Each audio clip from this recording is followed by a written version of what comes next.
말씀 보시겠습니다. 창세기 1장 14절에서 19절까지 말씀을 저와 여러분 한 절씩 교독하시고 마지막 19절은 합독하시겠습니다.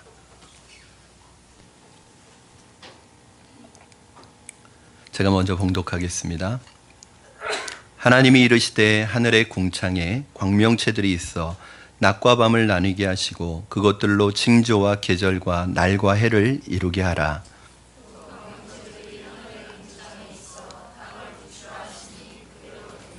하나님이 두 큰 광명체를 만드사 큰 광명체로 낮을 주관하게 하시고 작은 광명체로 밤을 주관하게 하시며 또 별들을 만드시고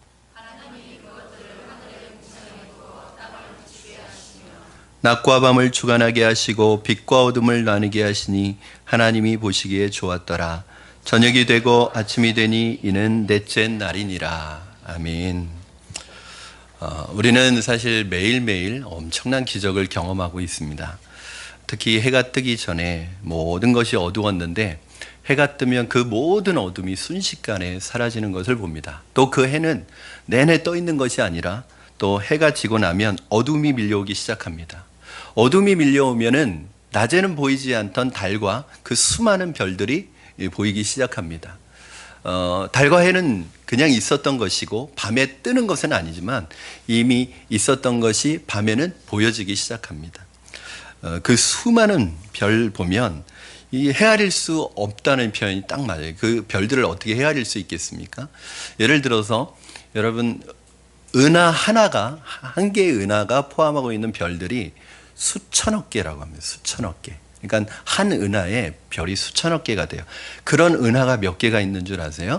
수천억 개가 있답니다. 그러니까 얼마나 많은 별들이 있겠습니까? 하나님께서 이 광대한 우주 공간에 떠 있는 그 수많은 별들이 이렇게 일정한 규칙과 질서에 의해서 움직이고 있다는 것이 얼마나 놀라운 일이에요. 사실은 이게 기적이죠. 여러분 그 수많은 별들이 이 해와 달이 그 수많은 별들이 서로 어떤 일정한 규칙과 질서에 의해서 계속해서 변화되어지고 움직이고 있다는 것이 얼마나 놀라운 기적입니까? 그런데 사람들은 그런 것을 의식하면서 살아가지 못합니다. 그런 일들이 일어나고 있는지도 모릅니다. 그런 일들이 일어나고 있다는 것을 생각하지도 않고 살아갑니다. 현대인들은 거의 달이나 별을 볼 마음의 여유가 없습니다. 여러분 지난 한 주간을 한번 돌이켜 보실 때 하늘을 한번 보신 적이 있으신가요? 아니면 밤에 달을 보신 적이 있으신가요? 밤에 별빛을 보신 적이 있으신가요? 별은 있고 달은 있고 해는 있지만 하늘은 있지만 우리는 더 이상 언제부터인가 하늘을 보지 않습니다. 별들을 보지 않습니다. 서울은 봐도 보이지 않습니다. 근데 여러분 고대인들은요 어땠을까요? 고대인들은 아마 그들은 매일 보는 게 달이었고 매일 보는 게 별이었고, 왜냐하면 우리는 볼 게 너무 많아서 그게 안 보이는데 그들은 볼 게 없었어요. 그러니까 늘 해를 보고 늘 달을 보고 늘 별을 보면서 무슨 생각을 했을까요? 자기들 위해서 일어나는 이 엄청난 변화, 해가 뜨고 지고 또 달이 모양이 변하고 별들의 위치가 변하고 이런 변화들을 늘 보면서 무슨 생각을 했을까요? 태양은 신이다. 달은 운명의 신이다. 별들은 그 수많은 별들은 뭘 나타내냐면 우리 한 사람 한 사람이다. 즉 우리의 운명을 나타낸다는 거예요. 그래서 다 자기 별이 있다는 거예요. 그 별이 지고 그 별이 떨어지는 것에 따라서 자기의 운명이, 즉 별이 떨어지면 내 별이 떨어지면 나는 운명은 끝난다는 거예요. 그래서 그런 노래도 있잖아요. 저 별은 너의 별, 저 별은 나의 별. 여러분 그러다 보니까요, 이 고대에는 뭐가 발달했냐면 고대 애굽이나 바벨론에는 별을 관찰하고 그 별을 가지고 점을 치는 점성술이 발달했습니다. 이걸 그래서 고대에의 천문학자들은 현대 천문학자들은 물리학자들이지만 고대의 천문학자들은 점성술을 했던, 여러분 그 예수님의 별을 보고 저희 동방에서 왔던 동방 박사들이 박사들이 아니에요. 학자들이 아니에요. 사실은 점성술을 연구하는 사람들이었습니다. 별을 보고 나라와 개인의 운명을 점치는 사람들이었습니다. 그들은 매일매일 일어나는 이러한 변화를 보면서 도대체 어떻게 이런 비밀스러운 일들이 일어나고 왜 일어나고 누가 일으키는 건지 제대로 알지 못했기 때문에, 그렇기 때문에 제대로 된 정상적인 삶을 살아갈 수 없었습니다. 왜냐하면 해와 달과 별의 변화를 보면서 자신들의 운명을 생각하지 않을 수 없었습니다. 그러니까 해와 달과 별들이 자신의 운명을 결정한다고 생각했어요. 그러니까 자신들은 정상적으로 살 수가 없었습니다. 그것의 지배를 받고 다스림을 받으면서 그것을 두려워하고 무서워하면서 살았습니다. 그래서 과학이 발달하기 전까지 대부분의 사람들은 운명론자입니다. 왜냐하면 자신의 운명이 정해져 있다고 생각했어요. 과학이 발달하기 전까지는 사람들은 다 운명론자로 살았습니다. 반대로 여러분, 현대인들은 어떻습니까? 철저히 하늘을 무시하면서 살아갑니다. 왜냐? 왜 현대의 사람들은 하늘을 보지도 않고 하늘을 무시하고 하늘을 의식하지 않고 살아가느냐? 과학이 발달해서 태양이 신이 아니라는 걸 알고 있거든요. 달이 신이 아니라는 것, 별들이 신이 아니라는 것을 알고 있기 때문에 철저히 이제 반대로 무시하는 삶을 살아가면서 철저하게 현실에 땅에 보이는 것만, 땅에 탐닉하고 땅의 것만 추구하면서 땅만 보고 살아가는 인간이 되었습니다. 우리는 여기서 두 가지 상반된 인간의 모습을 보게 됩니다. 하늘의 비밀이 풀리지 않았을 때 사람들은 운명론적인 사고방식에 빠져서 운명에 압도돼서 자연을 두려워하고 자연의 지배를 받으며 살았는데, 또 반대로 하늘의 비밀이 풀려지고 그것이 신이 아니라는 것을 알았을 때 사람들은 완전히 하늘을 잃어버리고 땅의 것만 추구하는 사람이 되었습니다. 저는 성경은 우리에게 그런 불필요한 운명에 대한 두려움을 없애줄 뿐만 아니라 이 성경을 잘 배워야 되는 이유가 뭐냐면, 그 현실을, 이 하나님이 주신 창조 세계에 대한 그것에 대해서 무시하지 않고 거기에서 주시는 징조와 거기에서 주시는 하나님의 지혜를 발견할 수 있어요. 왜냐하면 이 천지 만물은 하나님을 나타내주는, 하나님을 보여주는 피조물이기 때문에 그래요. 자, 그래서 오늘 넷째 날 창조하신 해와 달과 별들을 보면서 여러분과 세 가지 교훈을 나누려고 합니다. 첫 번째 교훈은 하나님이 주시는 일반 은총의 축복이에요. 좀 말이 어렵죠. 그래도 뭐 여러분 수준이면은 이 정도는 다 알아드실 것이라고 생각 들어요. 하나님의 은혜에는 두 가지 은혜가 있는데, 특별 은총, 특별 은혜가 있고요. 또 하나는 일반 은총, 일반 은혜가 있어요. 특별 은총은 성경과 같이 특별히 하나님을 믿는 사람들에게만 주시는 특별한 은혜이고요. 일반 은총은 하나님을 믿으나 믿지 않는 사람이나 모든 사람들에게 일반적으로 주시는 은혜를 일반 은총이라고 그래요. 근데 오늘 본문에서 하나님이 주시는 일반 은총이 얼마나 큰 축복인지 여러분과 먼저 나누겠습니다. 우리 14절 말씀 같이 읽겠습니다. 14절 시작. 하나님이 이르시되 하늘의 궁창에 광명체들이 있어 낮과 밤을 나뉘게 하시고 그것들로 징조와 계절과 날과 해를 이루게 하라. 아멘. 자, 하나님께서 드디어 넷째 날에 광명체들을 만드시는데 해와 달과 별들을 만드세요. 그런데 우리가 한 가지 생각해 볼 것이 있죠. 뭐냐면 하나님이 이미 첫째 날에 빛을 창조하셨어요. 자, 이 빛은 물리적인 빛은 아닙니다. 어떤 형태를 가진 빛은 아닙니다. 그러나 하나님 비추는 빛이에요. 그냥 빛이에요. 그냥 낮과 밤이 생겼어요. 이 빛은 우리가 그래서 이름을 붙였습니다. 하나님의 빛이라고. 하나님은 우리에게 그 빛을 먼저 비춰주셨어요. 그런 생각이 들어요. 하나님의 빛이 있어서 벌써 낮과 밤을 이루고 그렇게 세상을 비추고 있었는데 왜 굳이 해와 달과 별이 필요할까? 왜 굳이 해와 달과 별이 있어서 하나님의 빛을 대신하는 빛으로 오늘 이렇게 창조되어야 하는가? 이게 굉장히 중요한 의미가 있습니다. 바로 넷째 날부터는 이 정상적인 빛이 땅을 비추며 낮과 밤을 주관하게 하셨습니다. 이것을 뭐라고 하냐면 특별한 빛이 자연적인 빛으로 바뀌었다. 다른 말로 하면 특별한 하나님의 은총이 자연적인 일반 은총으로 바뀌었다, 이렇게 얘기해요. 좀 쉽게 설명을 예를 드는 것이 여러분 쉬울 것 같아요. 첫째는 여러분 이스라엘 백성들은 40년 동안 광야에서 지내면서 뭘 먹고 지냈죠? 만나를 먹고 지냈어요. 그렇죠? 여러분 이 만나는 기적의 음식입니다. 신비한 음식입니다. 여러분, 하늘에서 비가 내리는 건 이해가 돼도 하늘에서 양식이 내린다는 것을 과학적으로 어떻게 설명할 수 있겠어요? 그런데 이 과학적으로 설명할 수 없는 일을 통해서 하나님이 40년 동안 이스라엘 백성이 광야에서 아무것도 먹을 거 없는 광야에서 살도록 하셨습니다. 그런데 문제는 그 만나가 100년, 200년 계속 만나로 먹이시지 않으셨다는 거예요. 40년 광야 생활을 끝나고 가나안 땅에 들어가서 이스라엘 백성들은 이제는 만나를 기다리는 것이 아니라 자기들이 가나안 백성들처럼 직접 농사를 짓고 씨를 뿌리고 농사를 짓고 수고를 하고 추수를 해서 거기에서 거둬들이는 곡식을 가지고 이제 살아야 되게 되었습니다. 하나님께서는 하나님의 특별한 은혜 대신 일반적인 자연적인 은혜로 자리를 대신하셨습니다. 만나 대신에 자기가 수고해서 먹을 수 있는 농사를 짓는 것으로 대신하셨어요. 왜 그럴까요? 왜 계속 만나를 주시면 안 될까요?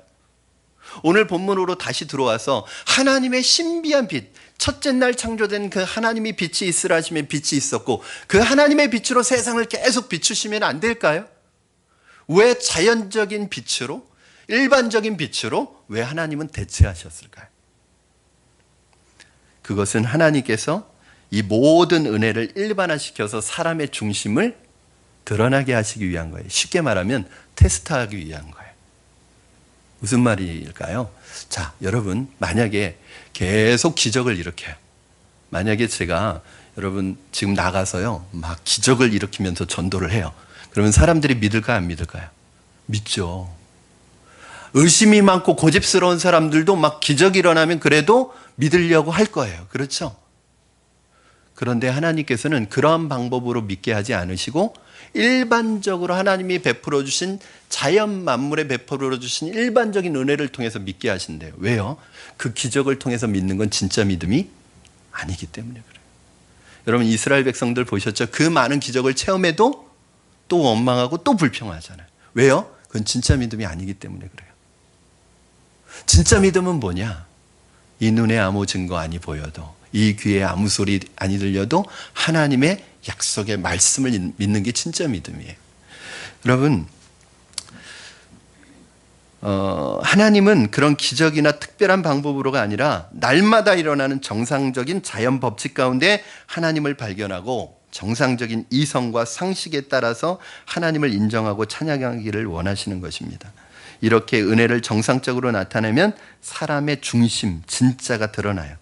어떤 사람은 기적의 도움을 받으면 하나님의 도우심이라고 생각하는데 정상적인 도우심은 하나님의 도우심으로 생각하지 않습니다. 예를 들어서 기도를 해서 병을 고치면 하나님이 고쳐주셨다고 생각해요.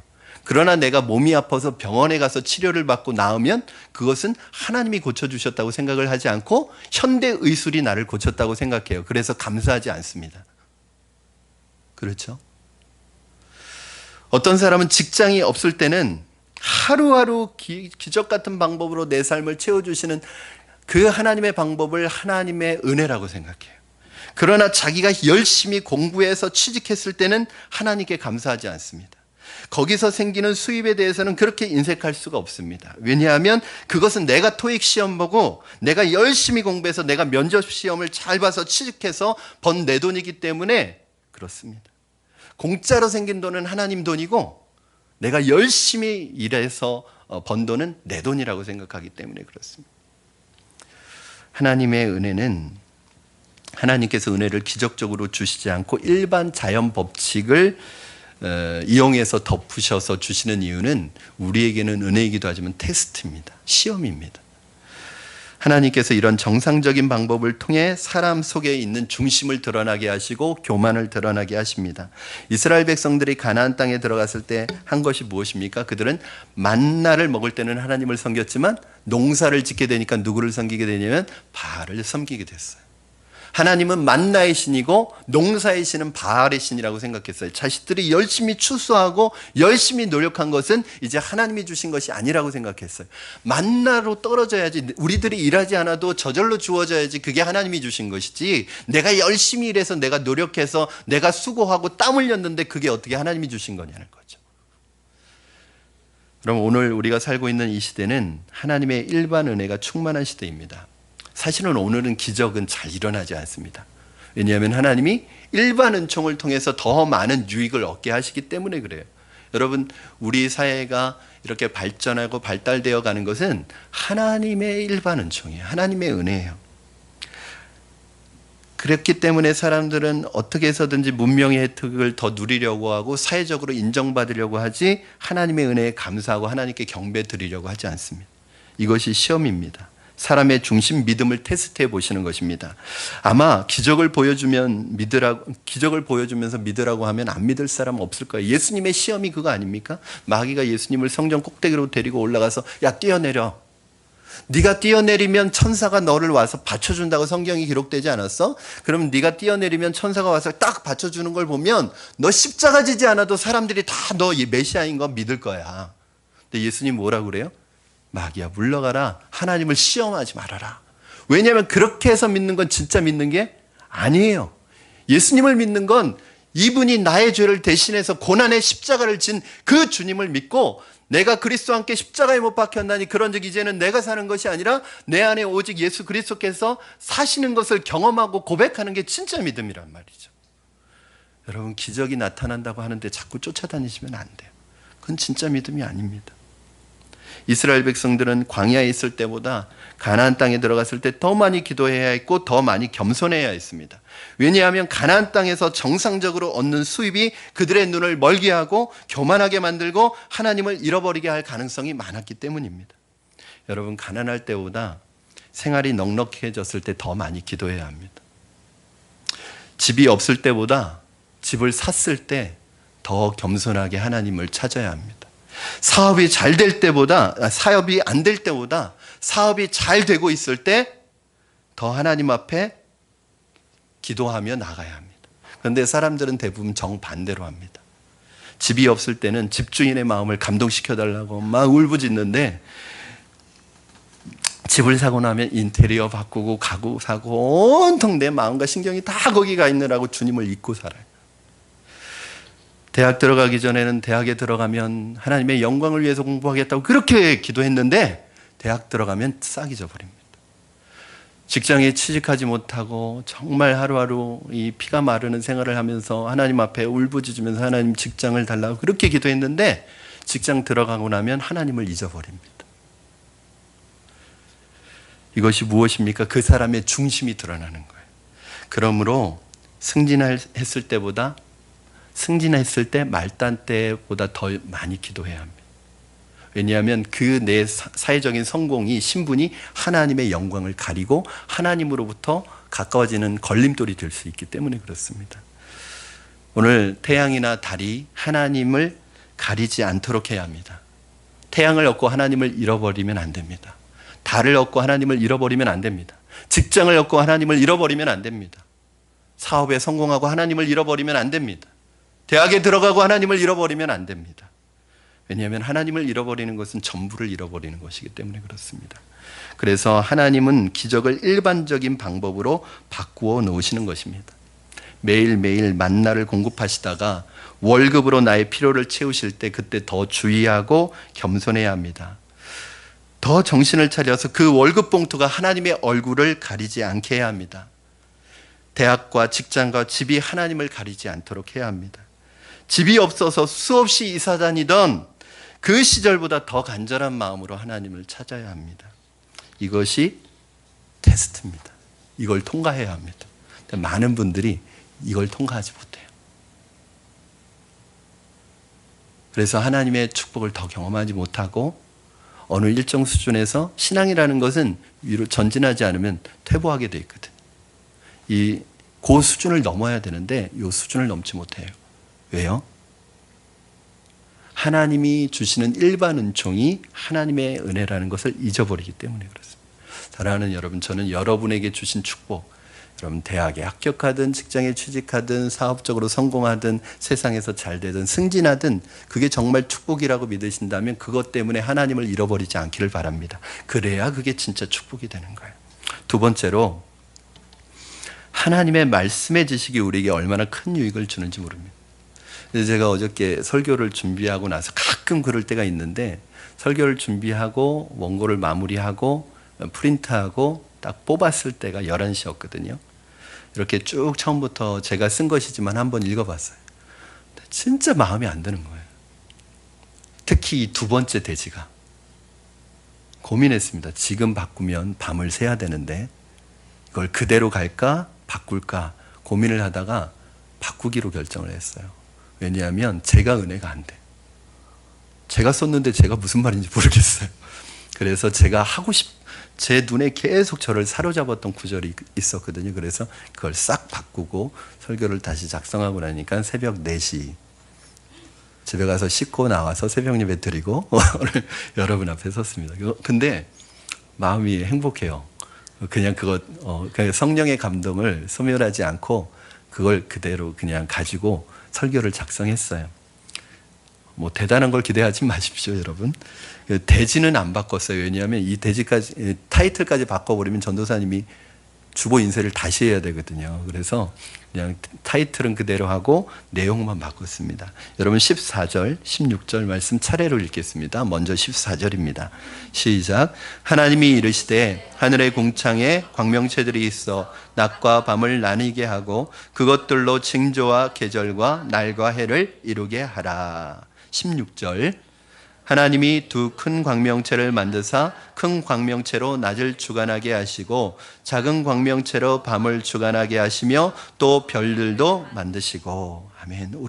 오늘 우리가 읽은 14절 16절 말씀을 통해 우리가 알 수 있는 것은 뭐냐면 성경은 우리에게 해와 달과 별의 실체와 정체가 무엇인지 가르쳐 줍니다.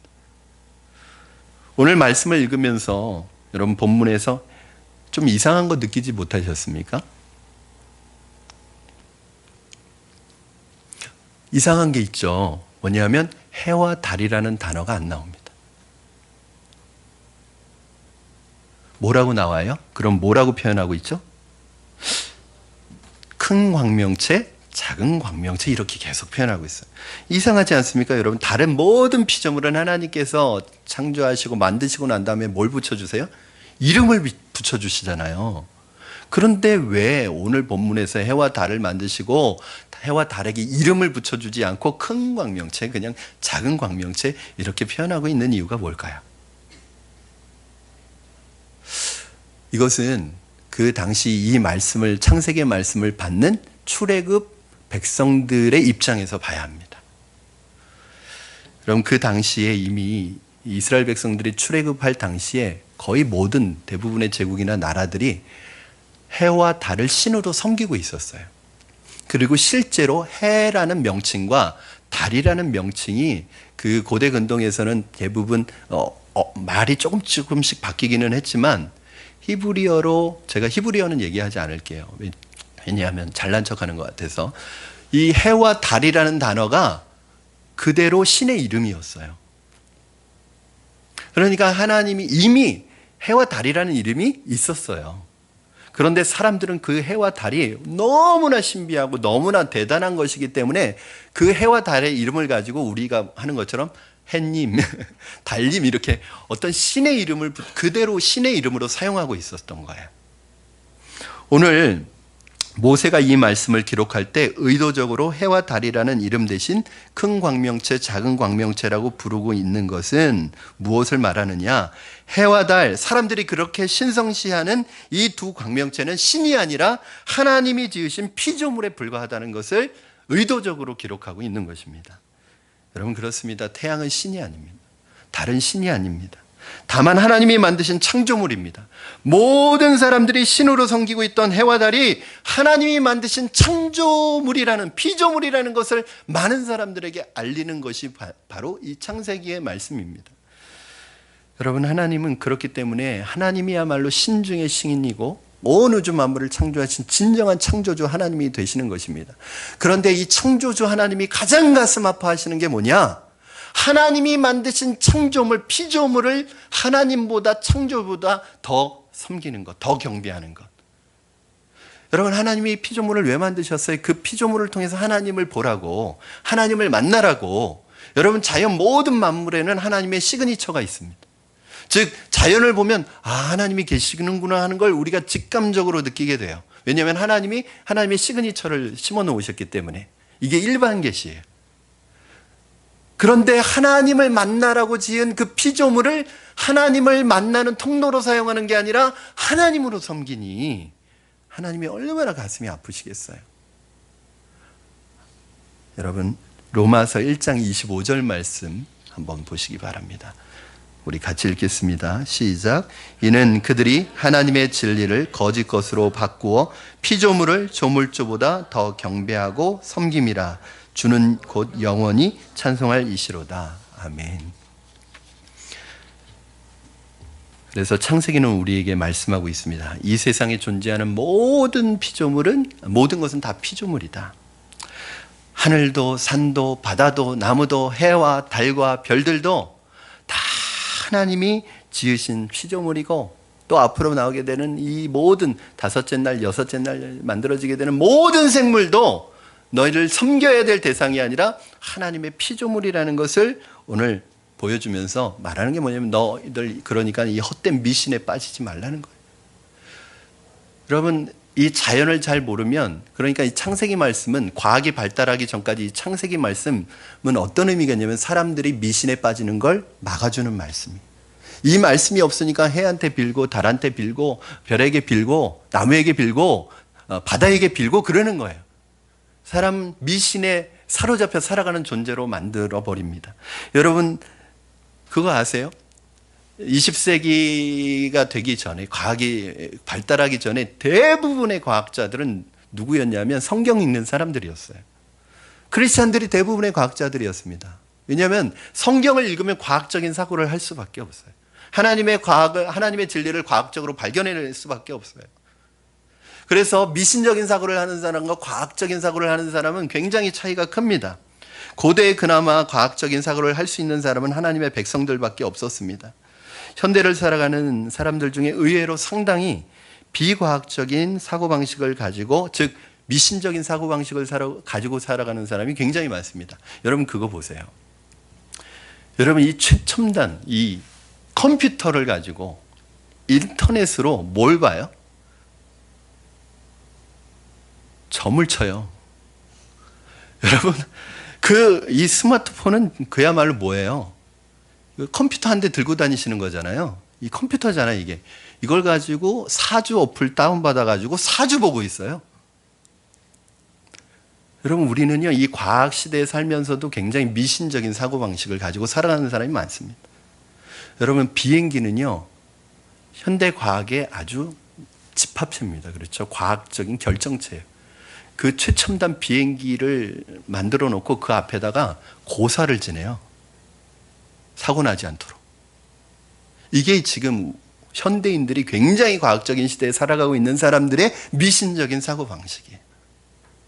여러분, 그러나 하나님의 말씀을 듣는 사람들은요, 미신적인 사고방식에서 벗어납니다. 여러분, 내 인생은 결정된 게 아니에요. 내 운명은 결정된 게 아니란 말이에요. 내 운명은요, 믿는 사람들은 어떤 사람이에요? 여러분, 점 보지 마세요. 그거 알아서 뭐 하시게요?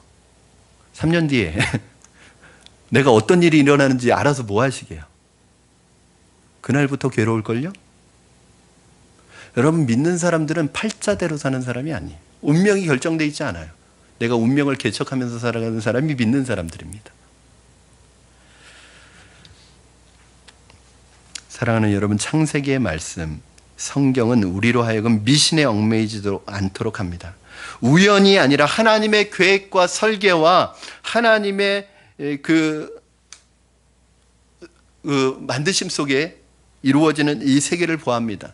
자연과 해와 달과 별들은 우리에게 두려움을 주는 대상이 아니라 그것을 통해서 뭘 느껴야 돼요? 얼마나 하나님이 위대하시고 광대하신 하나님이신지. 여러분, 아까 말씀드렸잖아요. 은하 하나에는 1000억 개의 별이 있대요. 이 별과 별 사이의 거리를 뭐라고 해요? 이걸 보통 우리가 인터스텔라라고 하잖아요. 여러분, 이 별과 별 사이를 가는데 얼마나 걸리는 줄 아세요?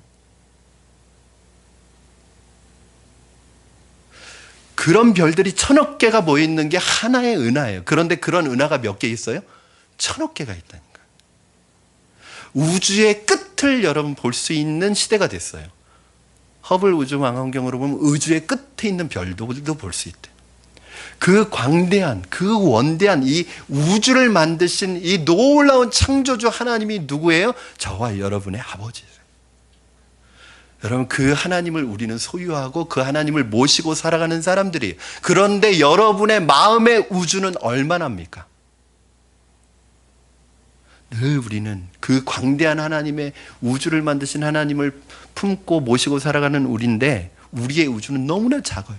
늘 집에서 학교, 집에서 직장 왔다 갔다 하는 거, 집에서 교회 왔다 갔다 하는 거, 늘 눈앞에 보이는 것만 살아가고, 아이 뭐 성적 조금 오르면 기뻐하고, 성적 조금 내려가면 막 절망하고, 뭐 그렇게 살고 있다고 우리가. 여러분, 눈에 보이는 거 앞에만 보고 살지 마시고 이 하늘을 바라보시고 저 광대한 우주를 만드신 그 하나님이 나의 아버지심을 깨달으시고 그 하나님을 찬양하시기를, 그 하나님을 경배하시는 여러분 되기를 주님의 이름으로 축원합니다. 마지막으로 세 번째, 하나님이 창조하신 이 광명체들의 역할과 의미를 부여해 주셨는데 우리 16절부터 18절까지 말씀 같이 읽겠습니다. 16절부터 18절입니다. 시작. 하나님이 두 큰 광명체를 만드사 큰 광명체로 낮을 주관하게 하시고 작은 광명체로 밤을 주관하게 하시며 또 별들을 만드시고 하나님이 그것들을 하늘의 궁창에 두어 땅을 비추게 하시며 낮과 밤을 주관하게 하시고 빛과 어둠을 나누게 하시니 하나님이 보시기에 좋았더라. 아멘. 여러분, 여기에서 우리가 주목해야 할 것은 하나님께서 이 광명체들에게 역할을 부여하셨어요. 어떤 역할을 주셨죠? 큰 광명체에게는, 해에게는 낮을 주관하게 하시고 작은 광명체에게는 밤을 주관하게 하셨다는 거예요. 여러분, 이 주관한다는 뜻이 무슨 뜻일까요? 우리 그냥 일반적으로 쓸 때는 다스린다, 지배한다, 통치한다라는 뜻이에요. 그러면 낮에 일어나는 일들이 태양의 지배를 받고 밤에 일어나는 일들은 달의 지배를 받는다는 뜻일까요? 왜 성경은 여기에다가 왜 주관한다는 표현을 썼을까요? 그냥 비치게 한다, 뭐 이렇게 비춘다라는 말도 있는데 왜 굳이 주관한다라는 단어를 선택해서 썼을까요? 우연히 써진 게 아니라 일부러 선택한 거예요. 여러분, 성경을 읽을 때 다른 단어들이 있는데 그 단어를 쓰는 건 일부러 생각이 안 나서 쓴 게 아니라 그 단어의 의미를 선택한 거예요. 사실 오늘 본문에 나오는 주관한다는 말은 다스린다, 통치한다, 지배한다는 뜻이 아닙니다. 그럼 무슨 뜻이냐? 이것을 만약에 그렇게 해석하면 태양이 낮을 다스리고 달이 밤을 다스리면 진짜 그것들은 신적인 존재가 되어버리는 거예요. 그건 하나님이 부여하신 역할과 의미가 아닙니다. 그래서 여기서 주관한다는 말은 좀 어려운데 이렇게 말하고 어려운 말 먼저 하고 쉬운 말로 고쳐드릴게요. 모든 것의 실체를 명확히 규정한다, 이런 뜻이에요. 그런데 이게 무슨 말이냐? 하나님께서 태양을 통해 낮을 주관하시고 달을 통해 밤을 주관하신다는 것은 밤낮이 바뀌지 않도록 하신다는 거예요.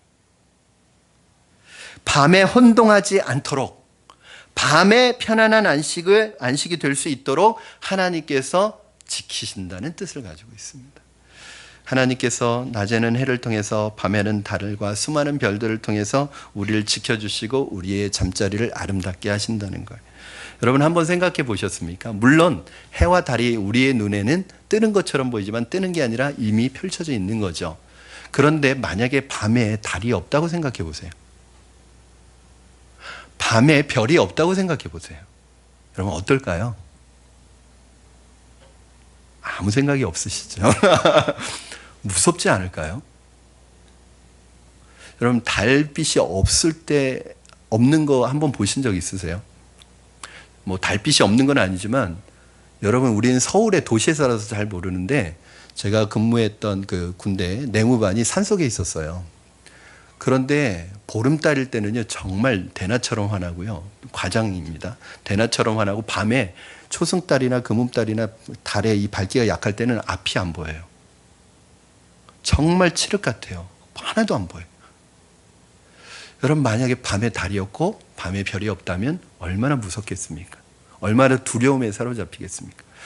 제가 우리 그 두 아들에게 한 몇 개월 전에 2층 침대를 벼르고 별러서 사줬어요. 그동안 방에서 우리 네 식구가 자다가 얘들이 이제 자기 방이 없었는데 거실에다가 2층 침대를 놔줬는데 자기 침실이 생긴 거예요.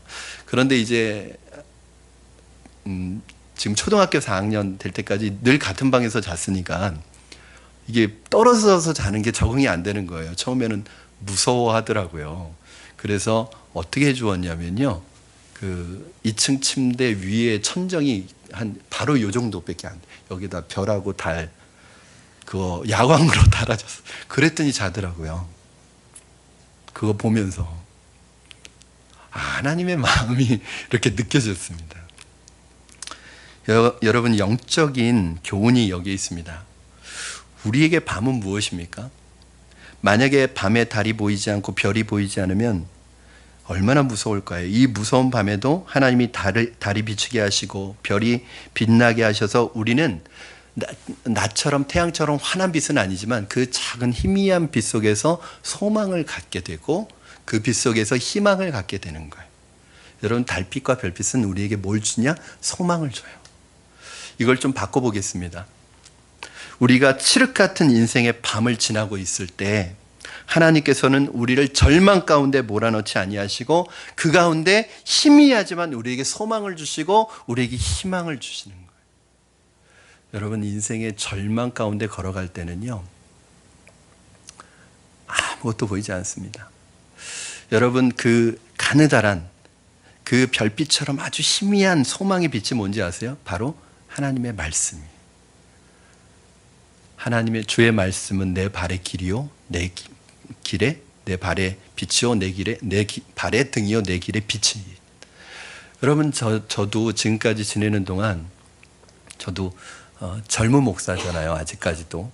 그런데 정말 절망적인 순간을 2번 경험했어요.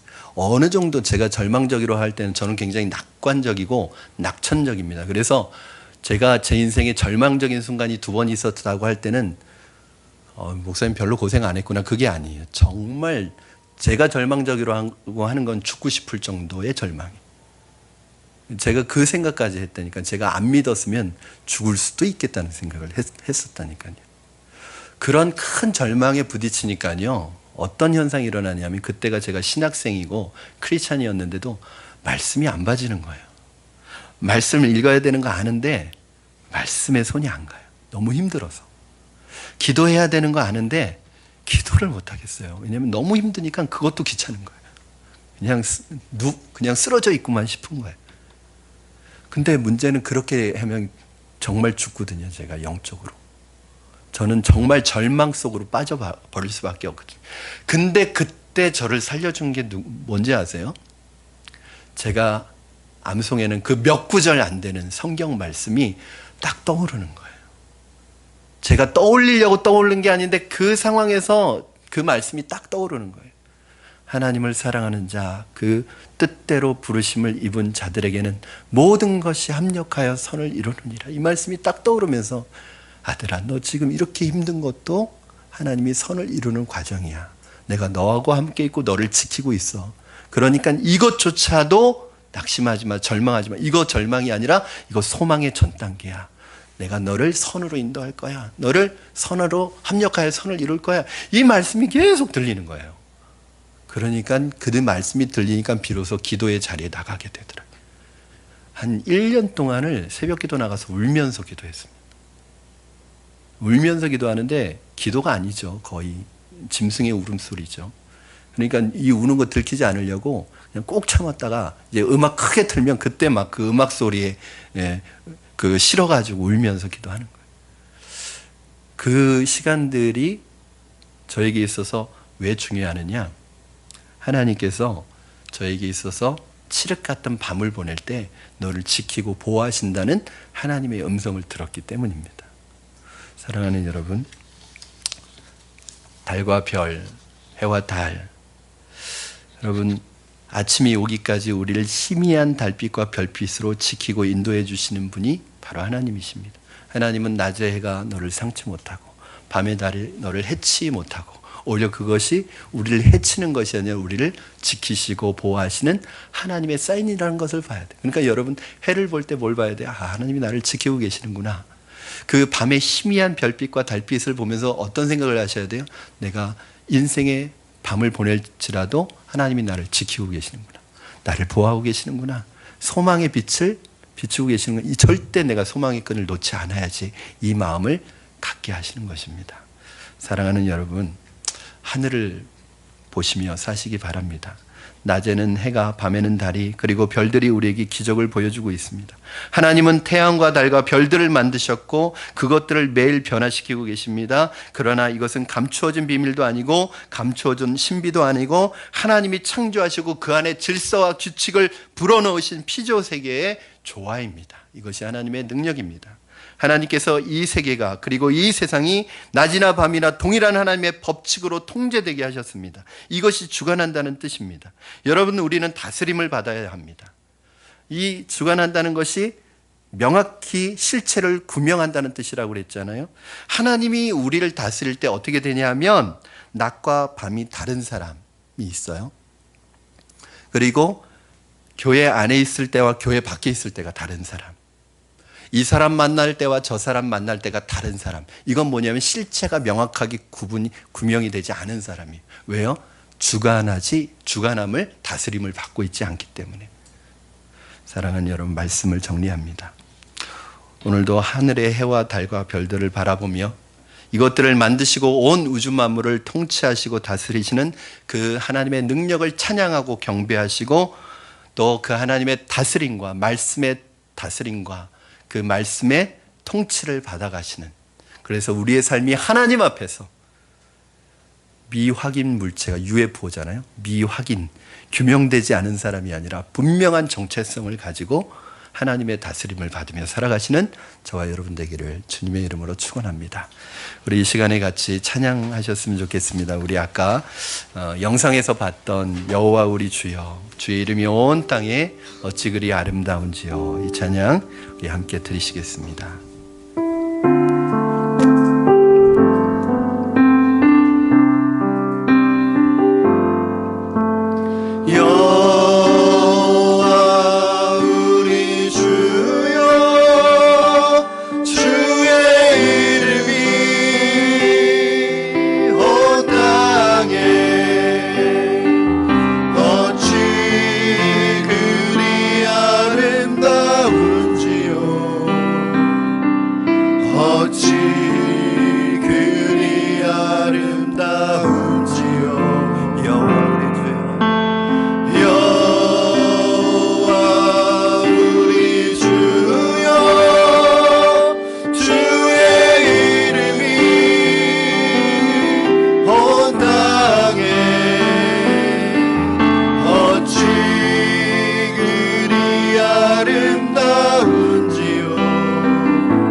오늘 주신 말씀 붙들고 믿음으로 결단하며 기도하시겠습니다. 하나님 기적이 보이지 않아도 특별한 방법이 아니어도 하나님께서 우리에게 일반적으로 자연 법칙을 통하여 정상적으로 주시는 은혜 속에서 하나님의 은혜를 깨닫게 하시고 하나님 앞에 감사하는 인생이 되게 하여 주시옵소서. 하나님, 무엇보다도 우리가 이 세상 살아갈 때 하나님 두려워하지 않게 하여 주시옵소서. 하나님, 절망 같은 칠흑 같은 절방의 밤을 보낼지라도 하나님께서 우리에게 소망의 빛을 비춰주셔서 우리를 지켜주시는 하나님임을 믿습니다. 오늘 좌우 앞뒤 사방이 막힌 것 같은 절망적인 상황 속에서도 하늘을 향하여 우리의 눈을 볼 때 우리를 도우시는 하나님을 경험하게 하여 주시옵소서. 소망의 하나님을 붙들게 하여 주시옵소서. 우리 같이 한번 믿음으로 결단하며 기도하시겠습니다. 살아계셔서 역사하시는 하나님 아버지, 주님의 은혜를 감사합니다. 오늘 하나님께서 하나님 만물을 창조하시고 이 우주 만물을 다스리시는 놀라운 하나님이심을 고백합니다. 하나님, 우리의 삶 속에 하나님의 통치와 다스림이 임하게 하여 주시고 칠흑 같은 밤을 보낼지라도 소망의 빛을 붙들고 희망의 빛을 붙들고 믿음으로 살아가게 하여 주시옵소서. 믿음으로 승리하게 하여 주시옵소서. 하나님 아버지, 우리가 잘 될 때, 하나님 아버지 직장에 진입했을 때, 우리의 사업이 성공했을 때, 하나님 아버지 그때 더 기도하게 하여 주시고 하나님의 은혜를 잊지 않게 하여 주시옵소서. 하나님의 다스림과 통치를 경험하는 우리가 될 수 있도록 주님 축복하여 주시고 역사하여 주시옵소서. 하나님, 이 우주와 해와 달과 별, 하나님 밤하늘을 볼 때마다 이 광대한 우주를 지으신 그 위대하신 하나님이 우리의 하나님, 우리의 아버지라는 사실이 오늘도 우리를 가슴 벅차게 하고 우리를 설레게 하시니 감사합니다. 그 큰 우주를 만드신 그 우주보다 더 큰 하나님이 우리 안에 와 계시는데 우리는 날마다 눈앞에 보이는 현실의 작은 부분 가지고 안달복달 살아가는 우리의 연약한 모습을 주님 앞에 고백합니다. 하나님, 우리의 마음을 넓혀주시고 우리의 지경을 넓혀주셔서 하나님을 바라보며 하늘을 바라보며 하나님을 영화롭게 하는 경배하는 하나님, 우리가 창조된 목적을 이루며 살아가는 하나님의 백성 되게 하시고 칠흑같이 절망 속에 우리가 있을지라도 하나님, 우리의 소망의 빛 되시고 우리의 희망의 빛을 주시는 그 하나님이 우리를 지켜주신다는 믿음을 가지고 오늘도 우리의 현실을 넉넉히 이겨나가는 우리 모두가 될 수 있도록 축복하여 주시옵소서. 감사하며 예수님의 이름으로 기도드립니다. 아멘.